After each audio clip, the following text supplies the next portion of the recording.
এই যে ছোলার ডাল নিয়েছি, ওর ভিতরে একটু আদা দিয়েছি আর দুটো কাঁচা লঙ্কা দিয়েছি, এটা বাটতে হবে। আর নিয়েছি ছানা, এখানে 200 ছানা নিয়েছি। আর মশলার ভিতরে নিয়েছি এখানে টমেটো আছে একটা বড় সাইজের, কাঁচা লঙ্কা, জিরে, আদা, এইগুলো নিয়েছি। আর এখানে আছে নারকেল, চারমগজ আর কাজু। আর টক দই আছে, ফ্রিজে আছে, ওটা এখনো বার করা হয়নি। চলুন এবার ডালটা বেটে নিয়ে আসি। এই যে ডাল বাটা হয়ে গেছে, ডালটাকে আমি এই বাটির ভিতরে নিয়ে নিচ্ছি। এবার এটার ভিতরে একটু হলুদ, লবণ দিচ্ছি আর একটু হলুদ দিচ্ছি। এটাকে মেখে নেব। এবার এটাকে আমি সাইডে রেখে দেব। এবার এই পাত্রের মধ্যে আমি পনিরটাকে নিয়ে নিচ্ছি। পনির বলছি, ছানা, পনির নয় ছানা। এর ভিতরে একটু লবণ, একটু হলুদ, অল্প একটু লঙ্কার গুঁড়ো, এটাও খুব ভালো করে মেখে নেব।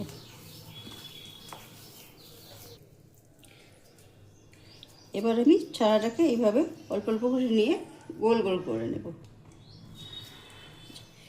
এই যে হয়ে গেছে, এবার আমি একটা বল নেব আর এই ডালকে এইভাবে কোট করে দেব। বলগুলো এভাবে ডালের কোট করে নেব। এই যে তেল গরম হয়ে গেছে, এবার আমি একটা একটা এই বল লাল লাল করে ভেজে নেব।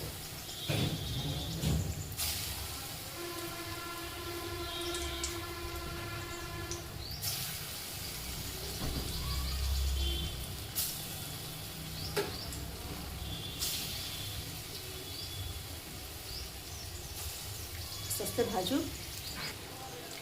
এক পিঠ ভাজা হয়ে গেছে, এবং এক পিঠ আমি আস্তে আস্তে করে উল্টে দিচ্ছি, এতে এই পিঠটা সুন্দর করে লাল লাল করে ভাজা হয়।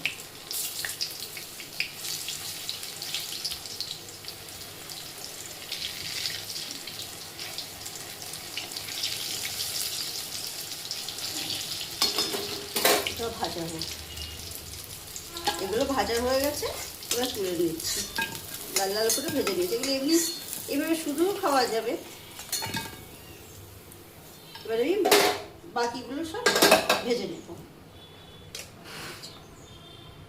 বাকিগুলো সব বেশ একইভাবে ভেজে নেব।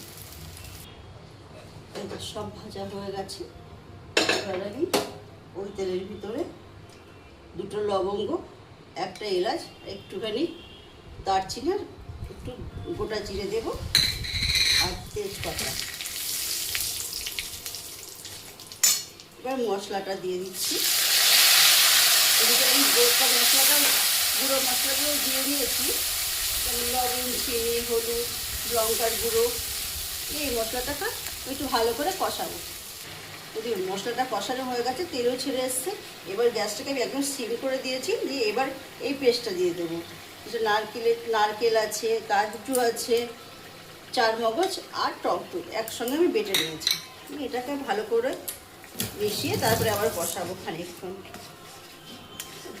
দই দেওয়া আছে তো, গ্যাসটা একদম সিম না করে রাখলে ফেটে যাবে দইটা।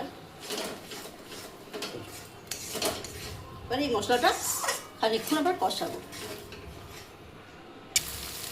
এই যে মশলাটাও কষানো হয়ে গেছে একদম। আমি একটু আর কিছু রান্না করছি না বলে আমি একটু এটার ভিতরে একটু আলু দিচ্ছি। আলুটা আগে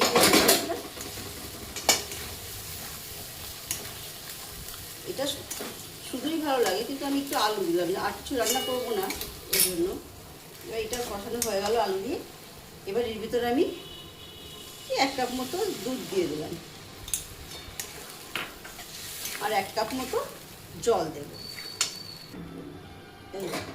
জল দেওয়া হয়ে গেছে। এবার গ্রেভিটাও ফুটুক আর আলুটা একটু সিদ্ধ হোক, তারপরে দেখি। দেখুন বন্ধুরা, কালারটা কত সুন্দর এসছে। হ্যাঁ, আলুটাও মোটামুটি সিদ্ধ হয়ে গেছে। এবার আমি বড়াগুলো সব দিয়ে দেব।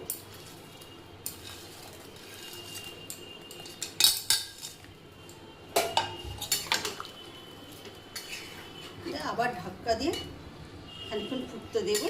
আর এতটা ঝোল যত আছে তো বড়াতে টেনে নেবে, অসুবিধা নেই। আবার ঢেকে দিই। এই যে হয়ে গেছে, ঝোলটা আছে এটা আরও টেনে নেবে বড়াতে। এবার আমি গরম মশলা গুঁড়ো দেব, গরম মশলা গুঁড়ো আর ঘি।